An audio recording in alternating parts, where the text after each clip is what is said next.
Welcome to the study guide for the California Life, Accident and Health Exam. Contract law sits at the heart of every policy you'll sell. Mastering it pays off on exam day and in your career. In this guide, we'll review contract law, including contract law versus torts, forming a valid contract, what makes insurance special, disclosure and concealment, understanding insurance warranties. Remember, our website has free study guides and practice questions to help you pass your California Life, Accident and Health exam. Just follow the link in the description below to get started right away. And always keep this in mind. Study smarter, not harder, and success will follow. All right, let's get into it. Let us start with a question that trips people up. What is the difference between a broken promise and a careless act? That distinction is the line between contract law and tort law, and California expects you to know which side a dispute falls on. Every insurance policy you will ever sell lives inside contract law. Contract law governs the rights and duties two parties voluntarily create for each other by agreement. The key word is voluntarily. These obligations exist only because the parties chose to make a deal. When one side fails to keep its end of the bargain, we call that a breach of contract, and the remedy is the position the deal promised. Tort law works differently. It governs duties the law imposes on everyone, agreed or not. A tort is a civil wrong, other than a breach of contract that causes harm to another person. The classic example is negligence. We all owe everyone else a duty of reasonable care, and careless driving that injures a pedestrian breaks it. Here is the cleanest way to hold them apart. A contract duty is owed only to the other party who signed the deal. A tort duty is owed to society at large, to anyone you could foreseeably harm. So an insurer refusing to pay a covered claim is breach of contract. A careless driver injuring a stranger is a tort. Why should an insurance agent care about tort law? Because torts create the very risks insurance exists to cover. When someone negligently injures another, that is a tort, and it can make them legally liable for damages. Insurance is simply the contract that funds that liability. So tort law generates the danger and your policy transfers it. Here is a take worth remembering because it protects your career. Even while acting under a contract, you can still commit a tort.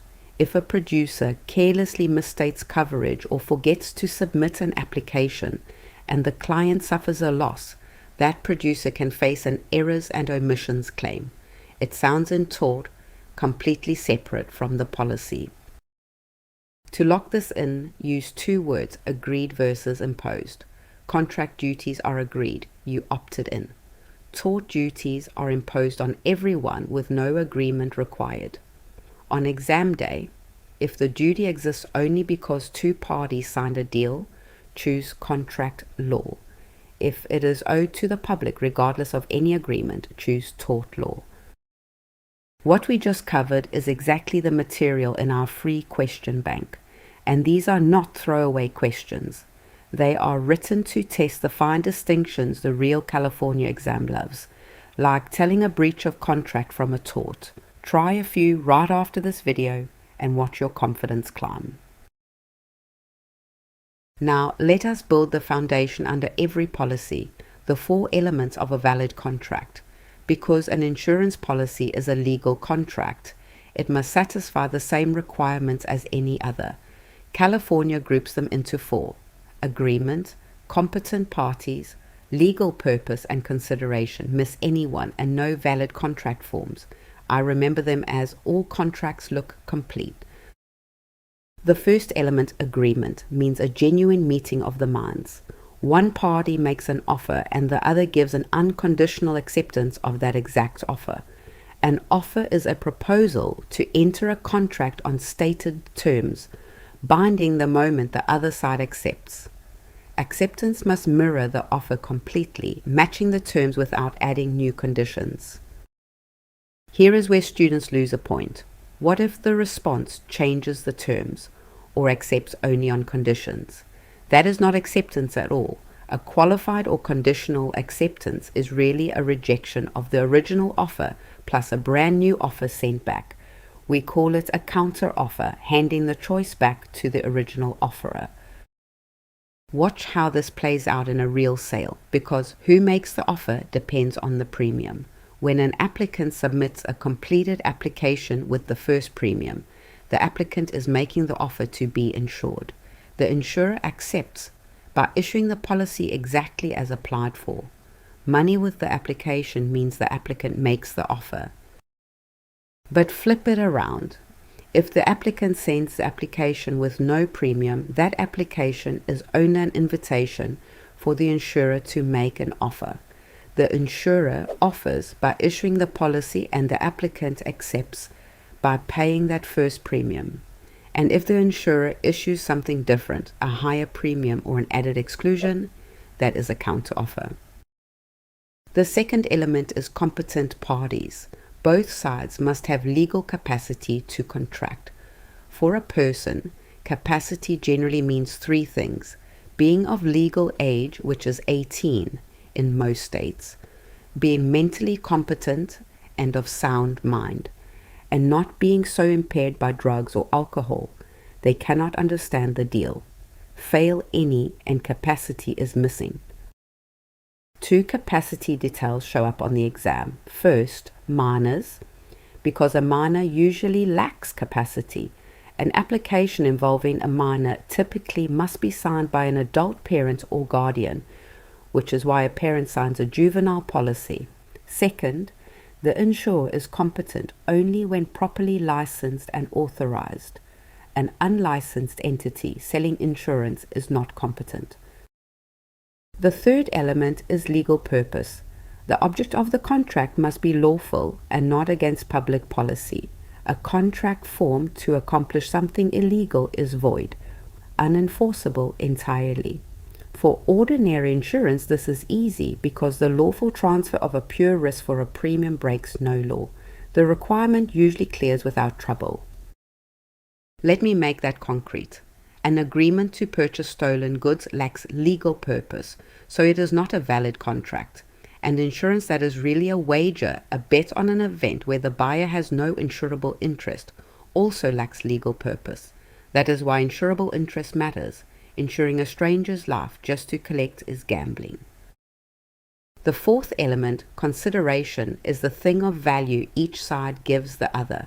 When you see consideration, think something of value exchanged. And here is the detail the exam adores. The insured's consideration is not only the premium, it is the premium plus the truthful statements in the application. The insurer's consideration is its promise to pay covered losses. If a question asks what the insured gives as consideration, the complete answer is both the premium and the representations in the application, not just money. That trap catches people who answer too fast. Circle back to the phrase, all contracts look complete: agreement, competent parties, legal purpose, consideration. Drop any letter and the contract collapses. I know we are covering a lot and you might wonder how to practice applying it. That is exactly why I built those free practice questions. They drop these elements into short scenarios so you learn to recognize the rule instead of just memorizing it. The link is right below whenever you are ready. Every insurance policy is a contract, but a special kind. And California names 5 traits that set it apart. It is a contract of adhesion, it is conditional, it is aleatory, it is unilateral, and it is personal. Line up their first letters as a memory tag because the exam turns these 5 words into easy points. Start with adhesion. A contract of adhesion is written entirely by one party, leaving the other only to adhere, to stick to those terms on a take it or leave it basis. In insurance, the insurer drafts every single word. The insured has no power to negotiate the wording and simply signs on. One side writes, the other adheres. Here is the consequence that matters most, my favorite pro-consumer rule in the whole code. Because only the insurer chose the words, the law will not let it profit from its own unclear drafting. If a provision is genuinely ambiguous, open to more than one reasonable reading, a court interprets it in favor of the insured and against the insurer. So, on the exam, when a provision is unclear and the question asks who wins, the answer is the insured, policy owner, or beneficiary every time. The insurer wrote it, so the insurer loses the tie. Say it to yourself. The drafter loses the tie. It is one of the most reliably tested facts in the entire domain. Next, conditional. A conditional contract requires certain conditions be met before performance can be demanded. Think of it as if and then. If the insured pays the premium, and if a covered loss occurs, and if proper proof of loss is filed, then the insurer must pay. Filing proof of loss, like a claim or death certificate, is the textbook example. Third comes aleatory, and this one has a beautiful origin.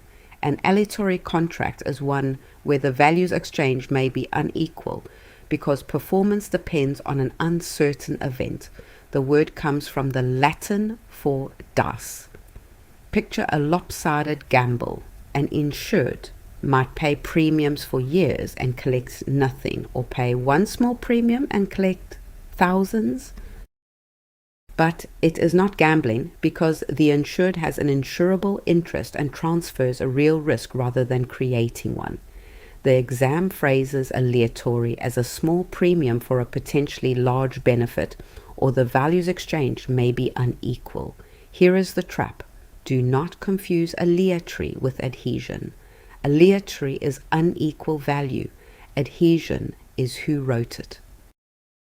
Fourth is unilateral, meaning one-sided.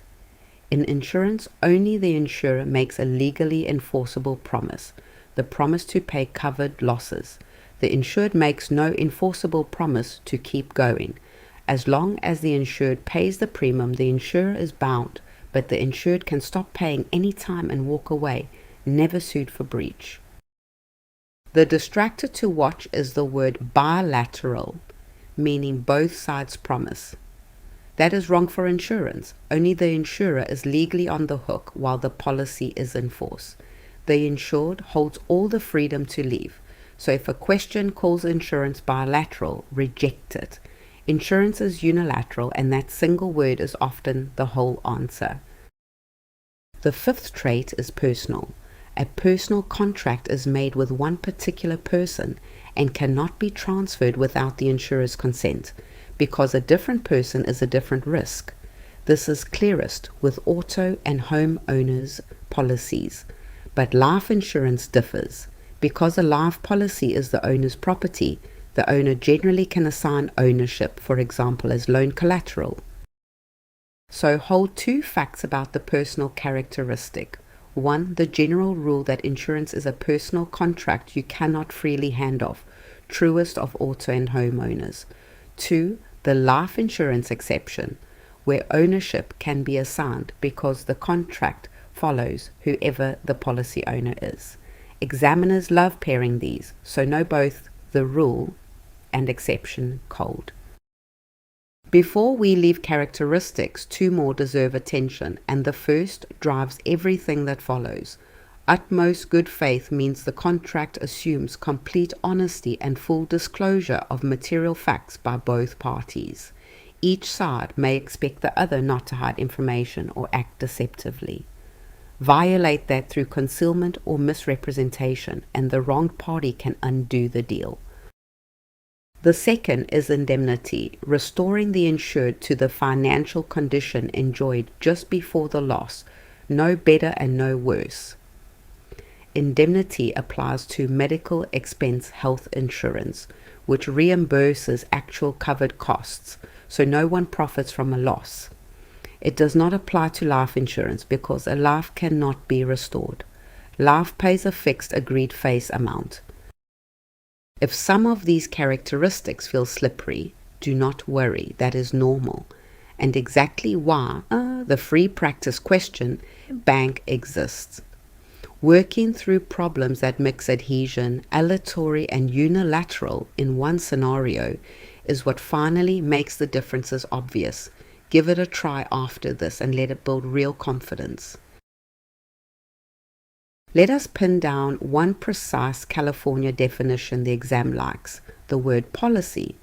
Under the California Insurance Code, the policy is the written instrument in which a contract of insurance is set forth. Read that carefully.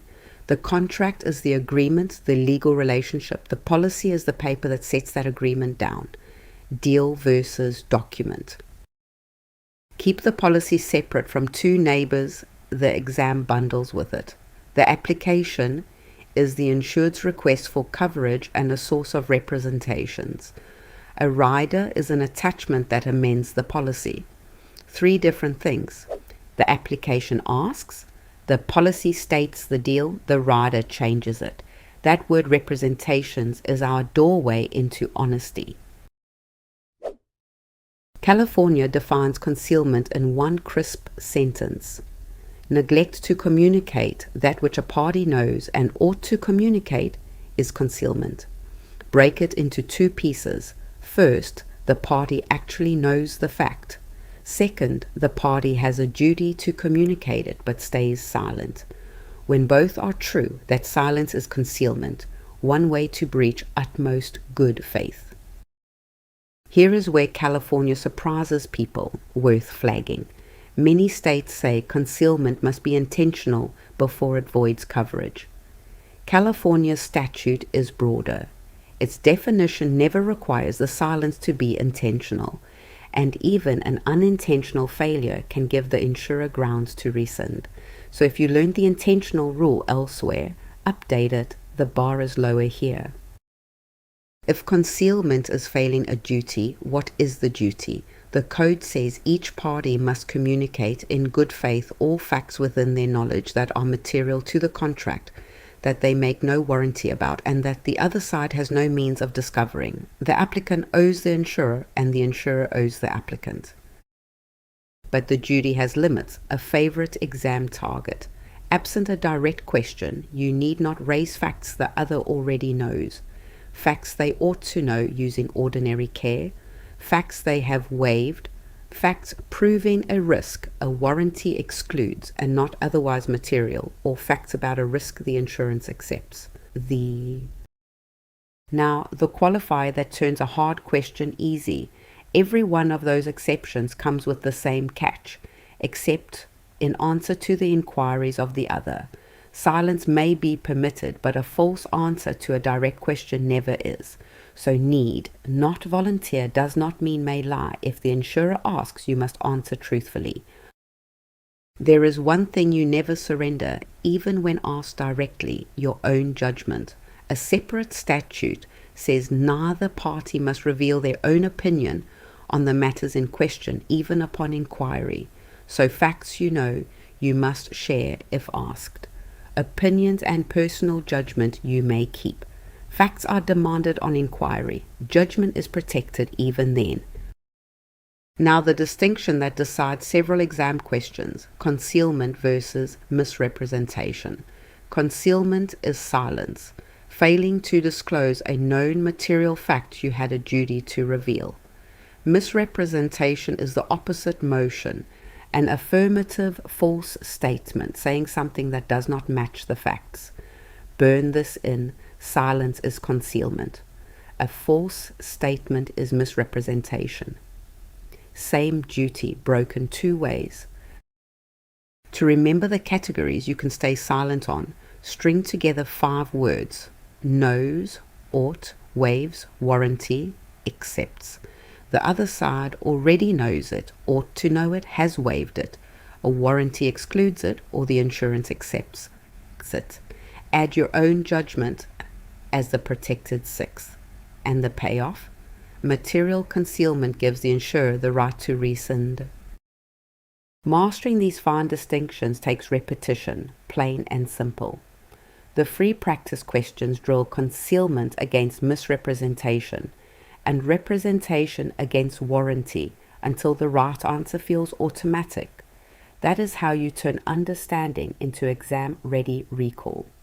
Grab them from the link below and work a set while all of this is still fresh.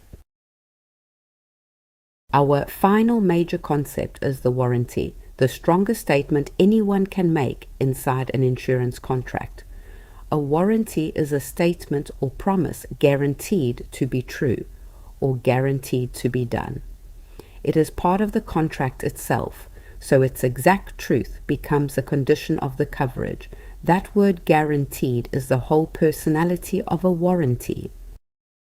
California says a warranty is either express or implied. An express warranty is stated in words in the contract. An implied warranty is one the law reads in even when unstated, most commonly in marine insurance, like the implied warranty that a vessel is seaworthy. No both exist, and express is the one written into the policy.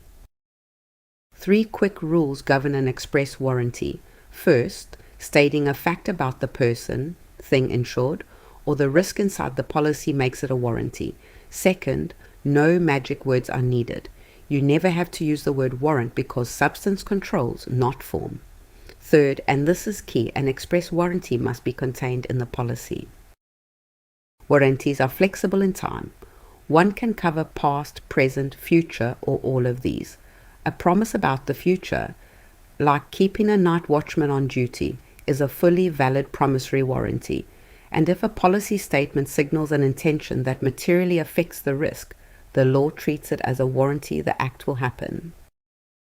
Here is the single most important warranty rule for the exam. The violation of a material warranty or any other material provision by either party entitles the other to rescind.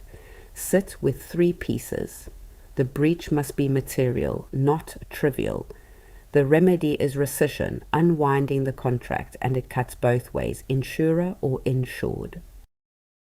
But now the pro-consumer twists the exam returns to again and again. In property and casualty insurance, an insured rarely can make warranties. Break one and the policy can be voided. For life and health, though, California treats the applicant's answers as representations, not warranties. That is huge. An untrue health answer only matters if it was material. So plant this contrast firmly. A warranty is guaranteed true and part of the contract, and an express one must live inside the policy. A representation is merely believed true to your best knowledge, sits collateral to the contract, and is judged by materiality. My shorthand, a warranty is guaranteed, a representation is believed. For life and health, answers are representations. As we near the end, remember that knowing these rules and applying them under pressure are 2 different skills. That gap is exactly what the free practice questions close. They are completely free, built for the California accident and health exam, and waiting in the description. Work them until every distinction we covered feels like second nature. Let us tie it together. We separated contract law, built on voluntary agreement, from tort law, built on duties the law imposes on everyone. Then we assembled the 4 elements every contract needs: agreement, competent parties, legal purpose, and consideration. And we explored the 5 traits that make insurance special: adhesion, conditional, aleatory, unilateral, and personal. That is your backbone. Then the California specifics. The policy is the written instrument that sets the contract forth. Concealment is knowing silence about a material fact, and in California even unintentional silence can support rescission. And the warranty, guaranteed and inside the policy, stands against the representation, merely believed and judged. By materiality, with life and health answers treated as representations. Notice how these ideas lock together. Utmost good faith is the principle, and concealment, misrepresentation, and warranty are simply the ways that principle gets enforced. See those connections, and you are no longer memorizing scattered rules. You are understanding one coherent system.